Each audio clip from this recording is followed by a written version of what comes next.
मो कवितार शीर्षक मो गाँव शीत। शीत सकाळे मो गाँ दाण्डरे शीत सकाळे मो गाँ दाण्डरे गदा गदा काठी कुटा थुरु थुरु हाते बंकुली बाड़ीटा थुरु थुरु हाते बंकुली बाड़ीटा ता संगरे पानी नटा दाम अजा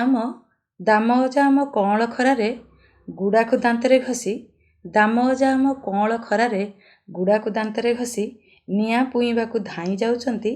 आई टिके दिए हसी कँला बाछुरी कुदा मारुथाए टप टप पड़े काकर कँला बाछुरी कुदा मारुथाए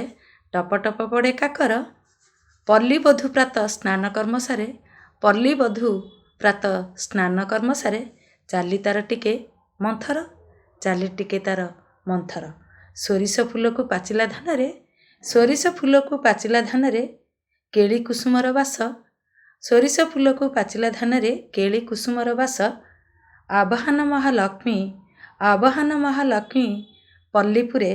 कि सुंदर महावेश आवाहन महालक्ष्मी पल्लीपुरे कि सुंदर महावेश गाँ खଳାबाड़ी पुरु उठुथाए कृषक भाईर कांधे गाँ खଳାबाड़ी पुरी उठुथाए कृषक भाईर कांधे धान बिड़ा बंधा भार बुहा हुए पढ़िबाकू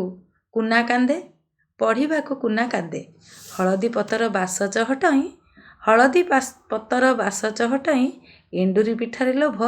मो गाँव रे शीत छाती को थराए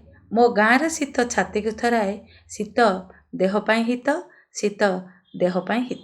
जय जगन्नाथ।